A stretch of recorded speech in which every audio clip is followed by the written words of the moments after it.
Aku mengasihi engkau, kata Simon itu tidak hanya berhenti pada waktu Yesus bertanya, bukan juga pada waktu dia sudah terlibat dalam pelayanan, tetapi sampai akhir hidupnya dia menunjukkan dedikasinya bahwa ia tetap cinta kepada Yesus walaupun dia disalib terbalik.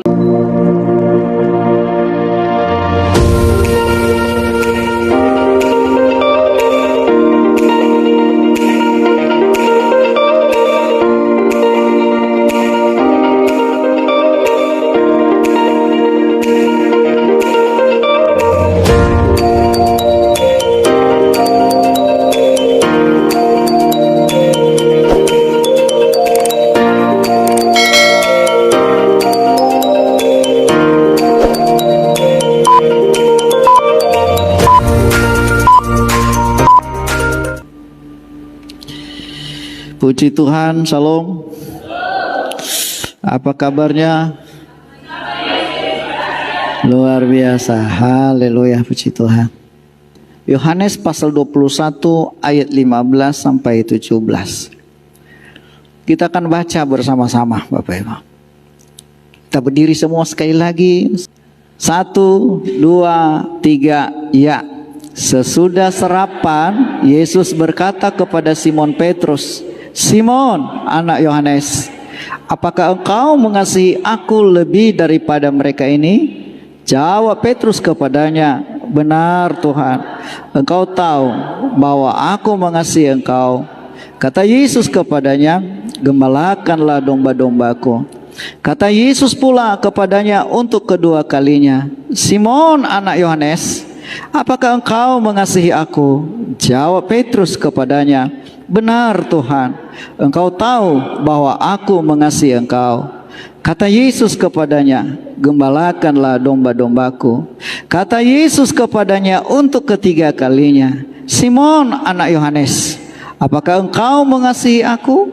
Maka sedih hati Petrus karena Yesus berkata kepada untuk ketiga kalinya, apakah engkau mengasihi aku? Dan ia berkata kepadanya, Tuhan, engkau tahu segala sesuatu.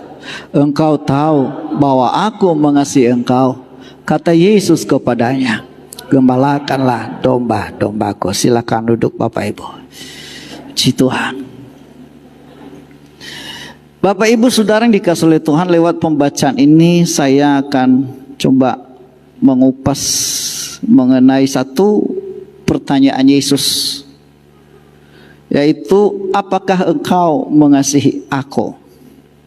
Kalimat ini memang saudara gampang ketika ditanya sama kita, do you love me? Apakah engkau mengasihi aku?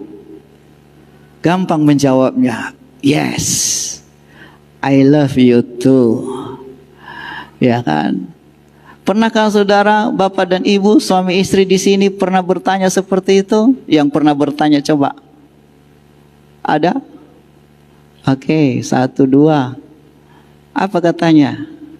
Yes, I love you. Ya, holong dorohaku tuh. Aku mengasihi engkau.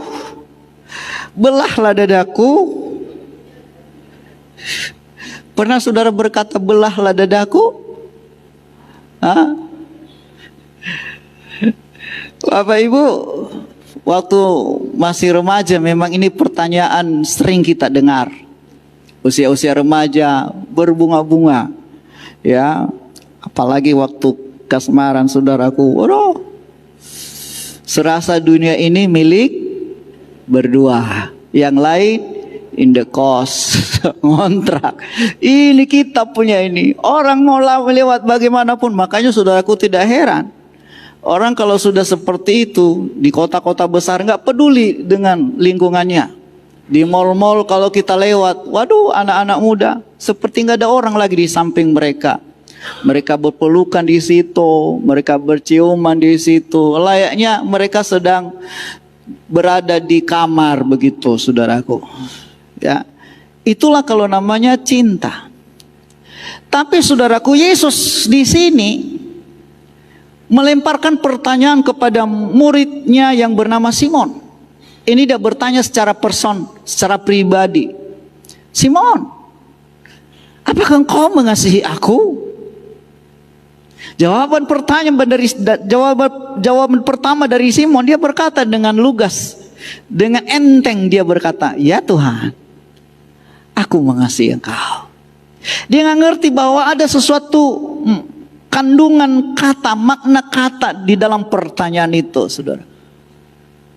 Nanti ketiga kali baru dia sadar, kenapa sampai 3 kali Yesus bertanya demikian?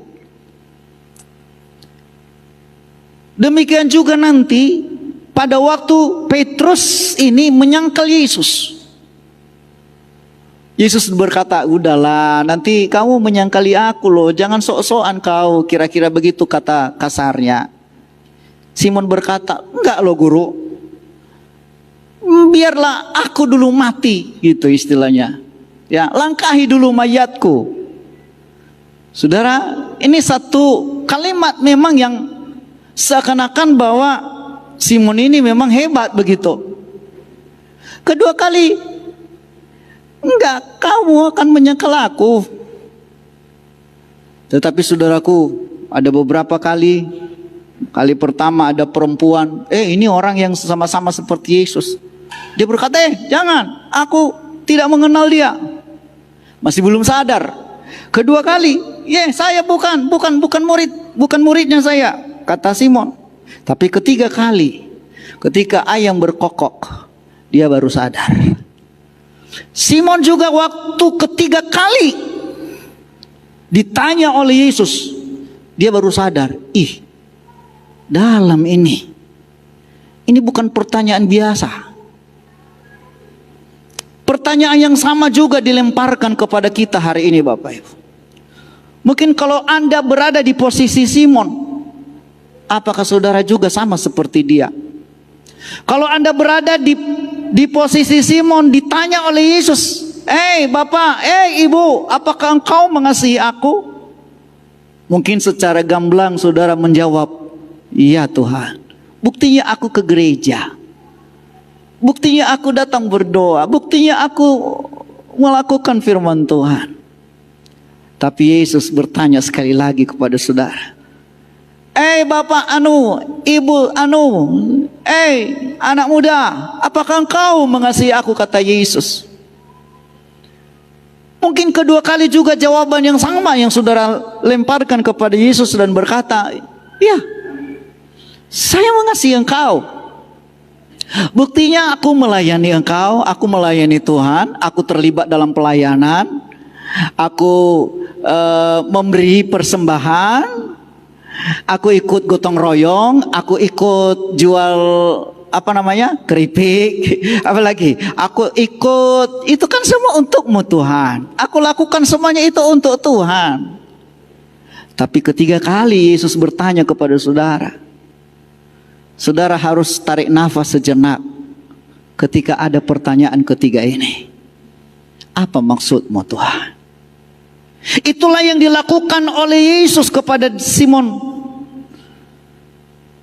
Bukan berarti Yesus tidak mendengar jawaban pertama, bukan berarti Yesus tidak mempedulikan jawaban-jawaban sebelumnya. Tidak, Yesus dengar itu jawaban, tetapi Yesus tidak hanya sekedar yang keluar dari mulut, tetapi Yesus mau sampai ke dalaman hati Simon. Terkadang kita juga gampang kita memuji Tuhan, aku mengasihi Engkau Yesus. Mungkin kita menangis sambil menyanyi itu, Bapak Ibu, sebagai wujud kita mengasihi Tuhan. Tapi sesungguhnya hati kita jauh. Tidak sedikit orang Kristen badannya ada di gereja, tetapi perhatiannya dan hatinya sesungguhnya tidak ada di situ. Hatinya ada pada masalah-masalah yang dia hadapi. Hatinya sedang berada di sekitar pekerjaannya. Sehingga ketika dengar firman Tuhan lalu begitu saja.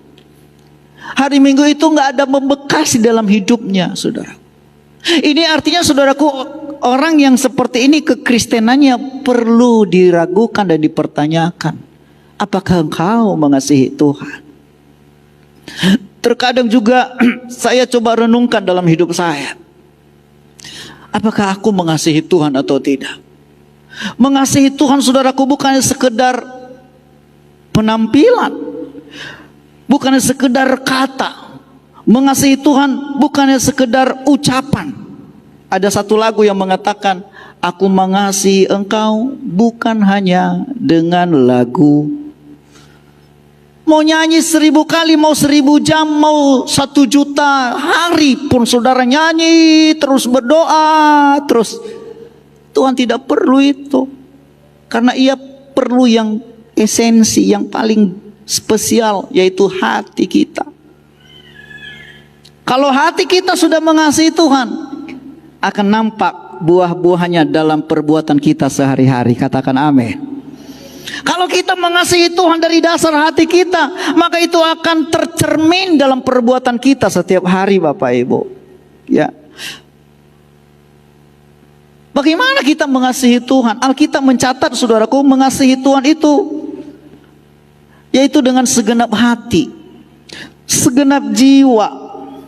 Segenap hati itu seluruh hati kita. Di hati kita ini hanya ada Tuhan. Makanya orang-orang muda yang sedang jatuh cinta sering berkata, belahlah dadaku. Yang ada di hatiku hanyalah dirimu. Ya kan? Ada seorang yang sudah menikah. Ya, mereka tinggal ya di rumah kardus. Atap rumbia, dindingnya pakai kardus, lantainya pakai kardus. Kaget istrinya. Ya. Padahal baru diberkati. Dia tanya sama suaminya, "Loh, kenapa begini rumah kita?" Lalu suaminya berkata, "Kan udah ku bilang dulu sama kau. Ya. Masa enggak kau dengar, tiap harinya ku bilang sama kau dulu bahwa aku tidak ada apa-apa, hanya kaulah menjadi milikku satu-satunya. Tetapi waktu itu, waktu ku bilang sama kau hanya kau satu-satunya, kau merasa seperti burung terbang." Sebenarnya aku mengatakan itu sama kau dulu bahwa aku gak ada punya apa-apa, hanya kaulah yang menjadi milikku satu-satunya. Makanya anak-anak muda kalau ada yang gombalin saudara di seperti itu, hanya kau satu-satunya, berarti dia gak punya apa-apa itu. Pernah gak saudaraku dengar dari suami, dari istri saudara, hanya kau satu-satunya dalam hidupku ini? Itu kan anak-anak muda kalau gombal ucapkan seperti itu, hanya kau satu-satunya, tidak ada lagi yang lain. Berarti dia gak punya apa-apa. Ya. Nah saudaraku, segenap hati mengasihi Tuhan itu dengan segenap hati. Urutan berikutnya itu mengasihi Tuhan dengan segenap jiwa. Segenap jiwa itu apa, saudaraku? Perasaannya, kehendak, kemauan. Kita harus mengasihi Tuhan dengan segenap jiwa kita. Makanya ketika saudara merasa sedih, merasa ada perasaan-perasaan yang saudara alami ketika saudara mengikut Tuhan, nah itu sebenarnya Anda sedang mengasihi Tuhan dengan perasaan saudara. Siapa di sini yang pernah saudara waktu mengalami beban dan tekanan yang begitu berat, begitu besar, dan saudara menangis di kaki Tuhan? Artinya apa? Anda sedang mengasihi Tuhan dengan perasaan saudara. Dan Anda tidak pernah keluar, Anda tidak pernah ke tempat yang lain, Anda tidak pernah ke lain hati, hanya kepada Tuhan saja. Jiwa kita, perasaan kita, ya, mengasihi Tuhan. Sering saya katakan saudara, kalau Anda berkata aku mengasihi Tuhan, maka kalau kita mengasihi Tuhan, kita siap disakiti oleh Tuhan. Pertanyaan saya, apakah saudara siap disakiti oleh Tuhan? Ketika saudara melewati jalan yang terjal, jalan yang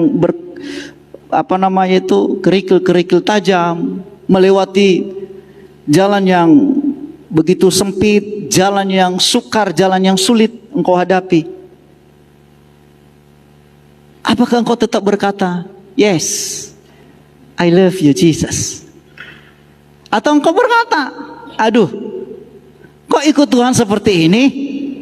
Udah, tinggalin Tuhan, gak usah lah. Saya mau katakan, kalau Anda mengasihi Tuhan dengan sungguh-sungguh, maka Anda siap melewati jalan-jalan yang seperti itu. Katakan amin. Dan tidak ada persungutan dalam mulut kita. Tidak ada persungut-sungutan, tidak ada saling mempersalahkan satu dengan yang lain, tidak mencari kesalahan. Kenapa ini terjadi? Kenapa ini terjadi? Yang dia lakukan, terima kasih Tuhan. Apapun yang terjadi, aku tetap mengasihi Yesus. Aku tetap mencintai Yesus. Walaupun di lembah alam baka, di lembah bayang-bayang maut, kata Tuhan. Daud pernah berkata seperti itu. Sekalipun aku ada di lembah bayang-bayang maut, sekalipun aku ada di lembah baka. Lembah baka itu, saudaraku, lembah bayang maut. Tinggal sejengkal, kata firman Tuhan, maka kematian yang dia alami. Bagaimana tidak dia dikejar-kejar oleh Saul dengan rombongan tentara yang mengiring Saul, lengkap dengan senjata, sementara dia hanya sendiri. Dia bersembunyi dari gua yang satu ke gua yang lain. Dia bersembunyi mencari tempat yang aman. Dia lari. Dan itu tinggal sedikit lagi. Pada waktu ia sedang berada di dalam gua, Saul tidak sadar bahwa di gua itu Daud sedang berada dan bersembunyi. Tiba-tiba Saul merasa sesak, mau ke belakang. Mau apa? BAB. Mau ngapain? BAB. Tahu BAB?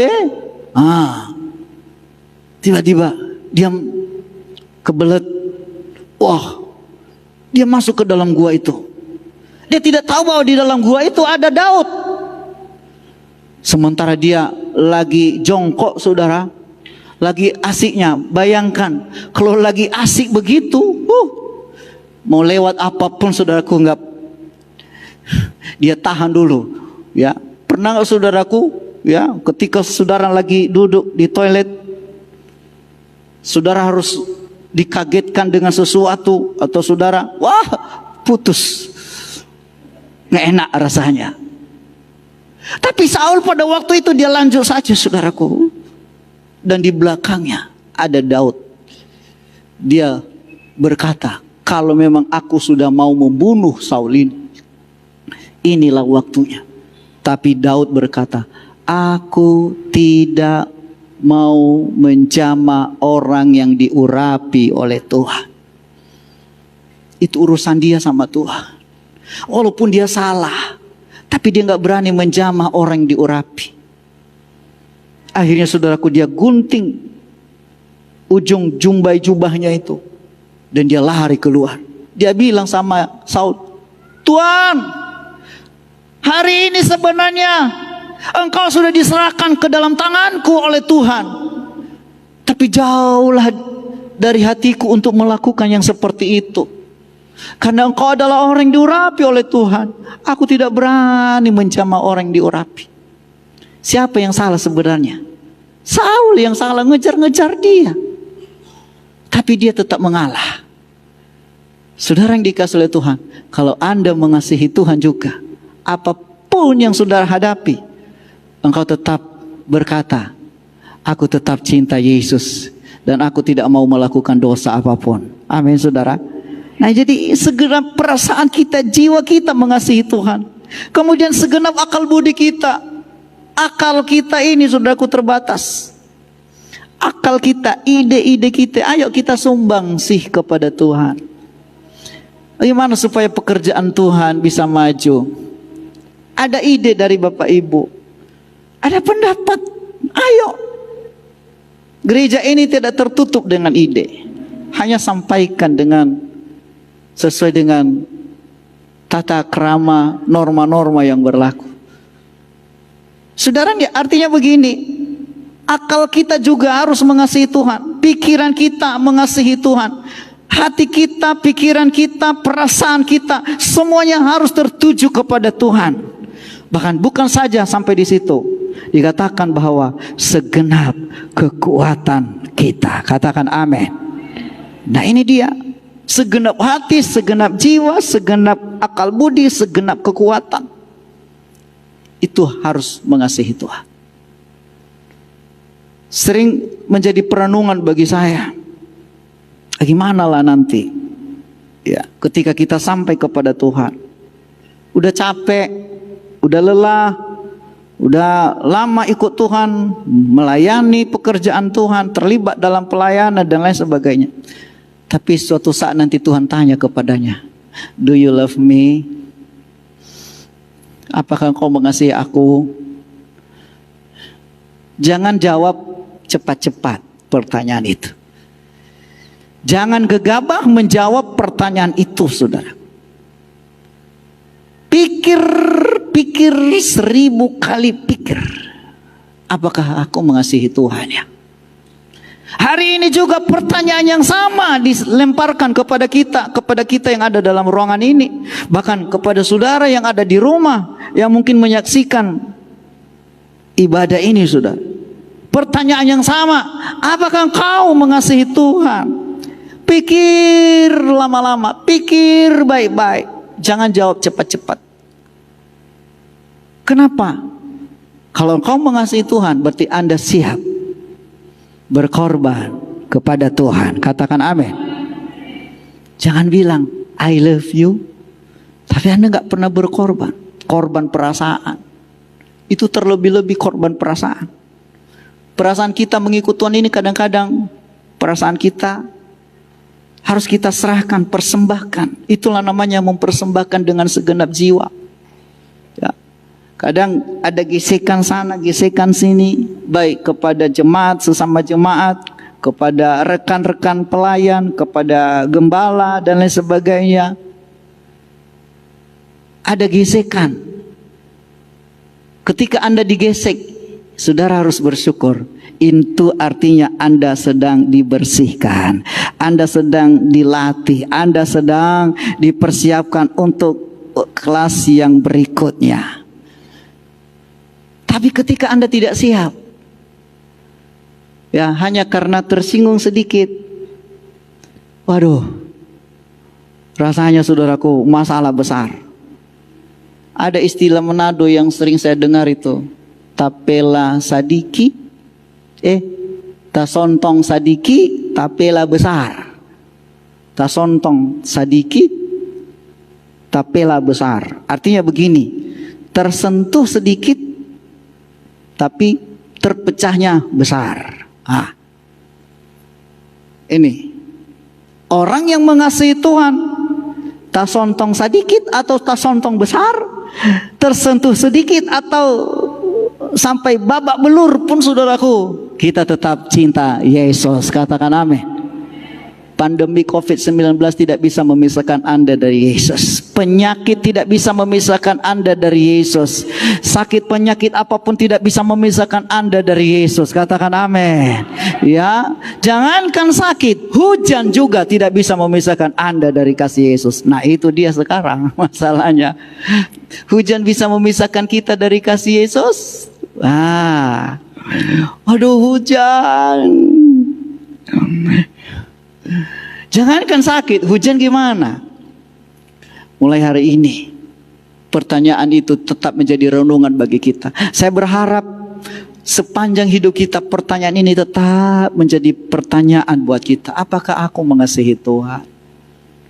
Apakah betul-betul aku mengasihi Tuhan? Atau aku hanya sekedar jadi orang Kristen? Atau aku hanya sekedar jadi pelengkap di gereja, tercatat di gereja? Atau aku hanya sekedar menjadi anggota jemaat?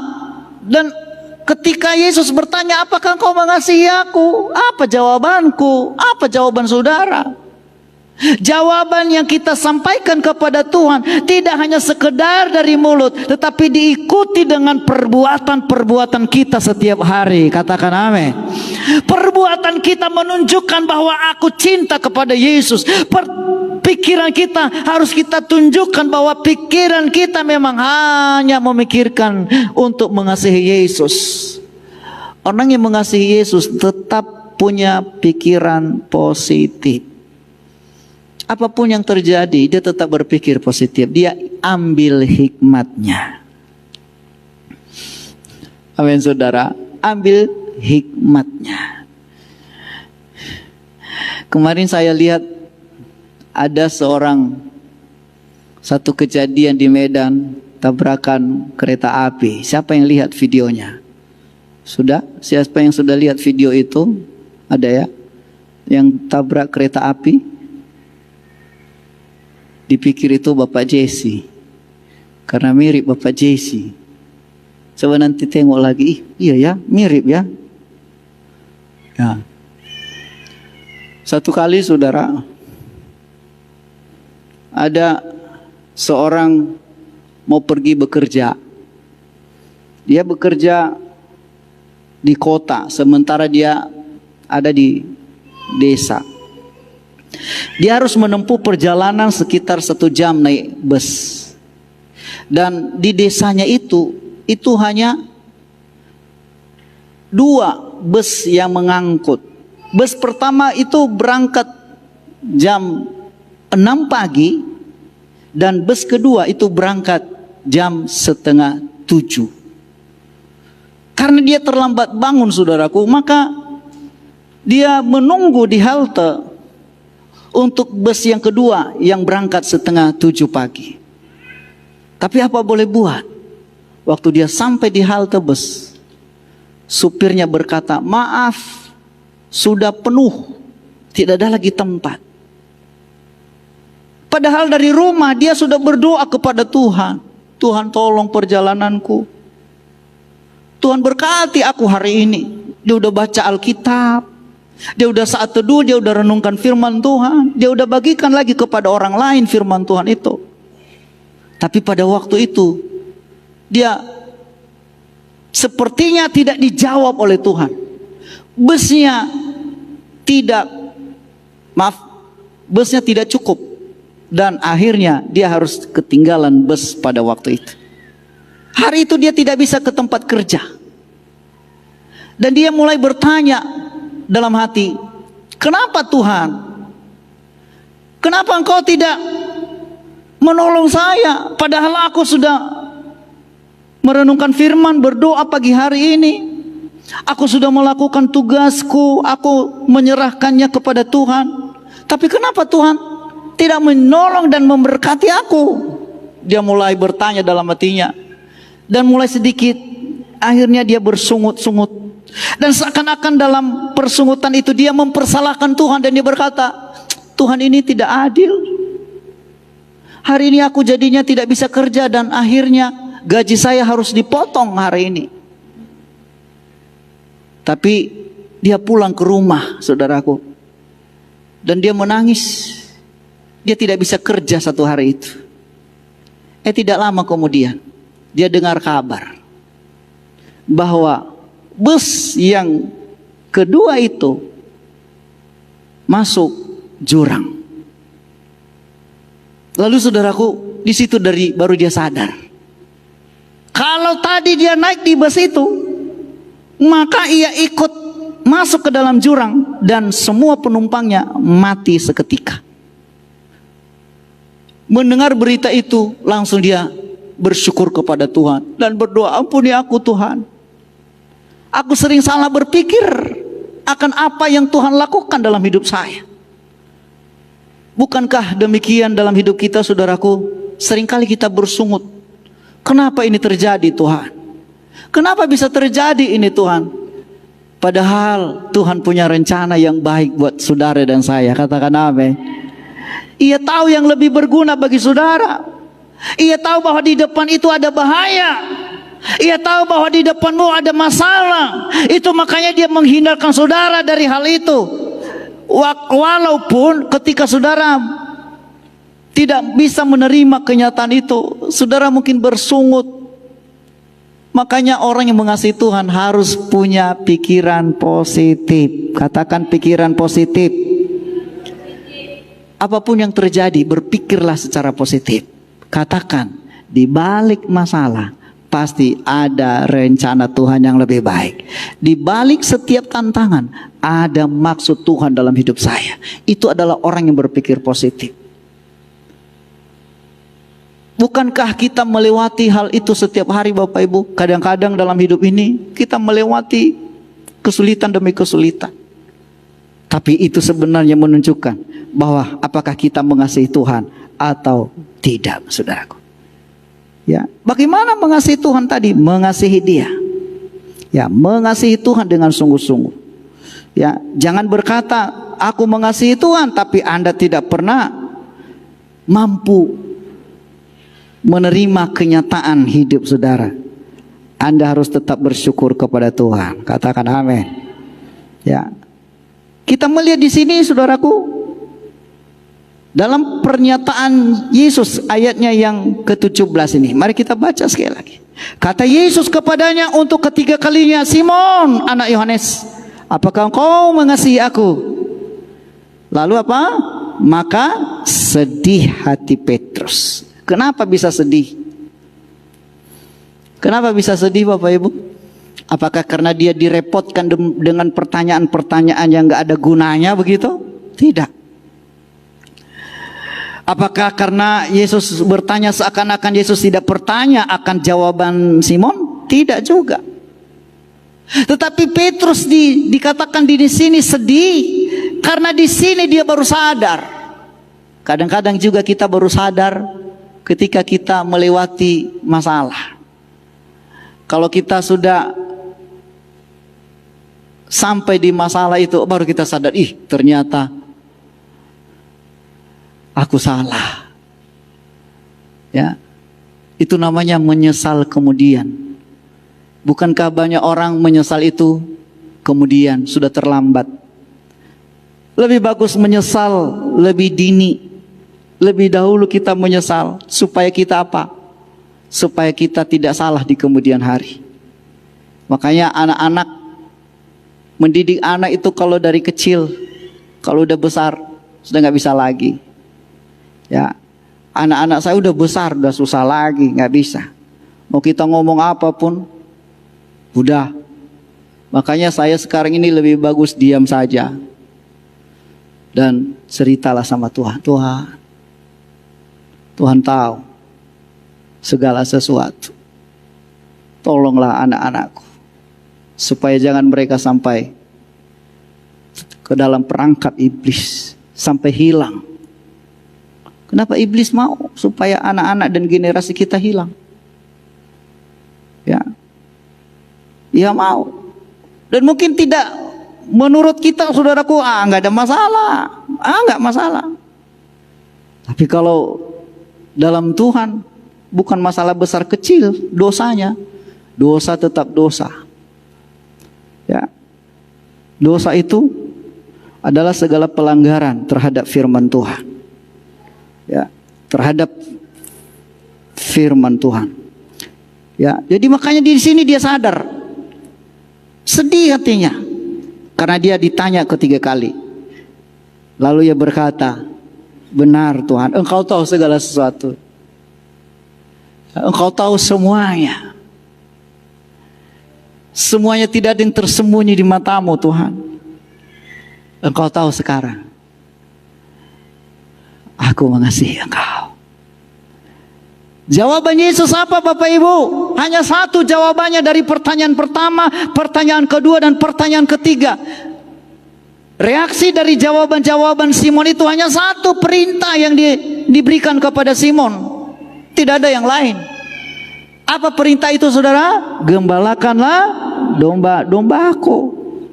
Apa maksudnya gembalakan domba-dombaku? Ini nanti merujuk kepada satu tugas yang besar daripada Simon Petrus, yaitu menjadi gembala, menjadi seorang hamba Tuhan. Walaupun akhir hidup dari Petrus, dia disalib terbalik. Kenapa dia berkata, Tuhanku disalib, kepala di atas, kaki di bawah. Tapi aku, kepala di bawah, kaki di atas. Akhir hidup Simon Petrus, dia disalib terbalik, kepalanya di bawah dan kakinya di atas. Dia memang ikut apa yang dikatakan tadi, benar Tuhan. Aku mengasihi engkau. Aku mengasihi engkau, kata Simon itu tidak hanya berhenti pada waktu Yesus bertanya. Bukan juga pada waktu dia sudah terlibat dalam pelayanan. Tetapi sampai akhir hidupnya dia menunjukkan dedikasinya bahwa ia tetap cinta kepada Yesus walaupun dia disalib terbalik. Pertanyaan yang sama kepada kita.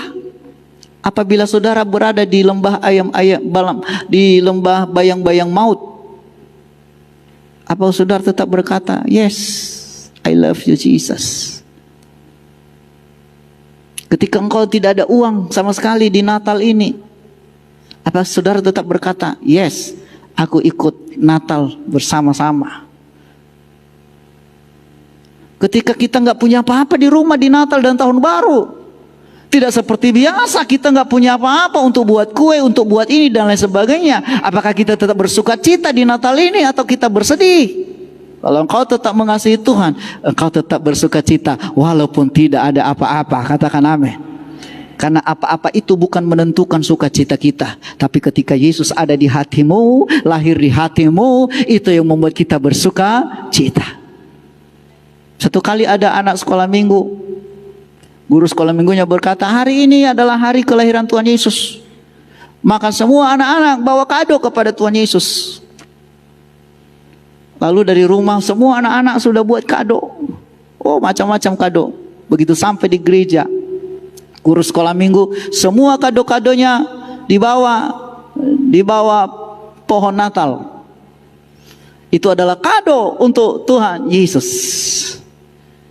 Ya, senang sekali anak-anak maju ke depan. Terakhir saudaraku, ada seorang anak kecil, dia nggak bawa apa-apa, maju ke depan. Tapi nggak ada kadonya. Lalu sampai di depan, teman-teman semua sudah turun. Ia duduk di bawah pohon itu. Guru sekolah minggu berkata, "Loh, kenapa duduk di situ?" Dia bilang, "Aku nggak punya kado, Miss." "Lalu kenapa kau duduk?" Kata gurunya, "Iya, aku adalah kado untuk Tuhan Yesus." Artinya apa? Dirinya sendiri yang jadi kado, menjadi persembahan untuk Tuhan Yesus. Betapa luar biasanya, mulianya hati anak ini. Sehingga guru sekolah minggu memberikan aplaus, memberikan reward, memberikan penghargaan kepadanya. Anak yang sangat berbudi mulia. Ia menyadari bahwa kado yang sebenarnya bukan kado-kado yang ada mereka antar ke depan, tapi kado yang sesungguhnya adalah hatinya sendiri. Hari Natal ini juga kita sudah mulai Natal tanggal 1 kemarin. Hari ini, besok dan seterusnya akan terus ada Natal sepanjang bulan ini. Pertanyaan saya, jangan merayakan Natal hanya karena satu tradisi, tapi biarlah jadikan Natal ini menjadi bulan sukacita bagi kita semua. Ada atau nggak ada apa-apa, tetap saudara bersukacita. Amin, saudara. Saudara ada kue di rumah, nggak ada kue di rumah, ya. Ini bulan, kalau di Manado itu November kemarin sudah banyak buat kue. Jadi sepanjang bulan Desember itu udah ready kue sekarang ini. Wah, justru di Natal mereka buat kue, bukan di Tahun Baru. Tahun Baru nggak ada apa-apanya, ya. Hanya di Natal mereka buat. Tapi saudaraku, mau bulan Natal, mau Tahun Baru, yang penting ada atau nggak ada, tetap bersukacita. Amin. Jangan gara-garanya sedikit masalah, apalagi sering kali terjadi, baik di dalam kepanitiaan, di dalam berjemaat, ada gesekan-gesekan. Orang yang mengasihi Tuhan, dia tetap berpikir positif. Amin. Ya. Sekali-sekali ngalah kita, biarlah pendapat orang, ya, atau mungkin orang lain mendahului kita, memberi hormat dan lain sebagainya. Ini adalah orang yang mengasihi Tuhan. Ya, dan bukan berarti ada kadang-kadang kita orang lain yang mendahulu tapi kita mundur. Jangan. Orang lain kita persilahkan, kita juga dukung mereka dari belakang. Itu namanya orang yang mengasihi Tuhan. Karena dia lakukan semuanya untuk Tuhan, bukan untuk gereja, bukan untuk manusia. Ya, biarlah di Natal dan Tahun Baru ini kita menjadi orang-orang yang diberkati oleh Tuhan.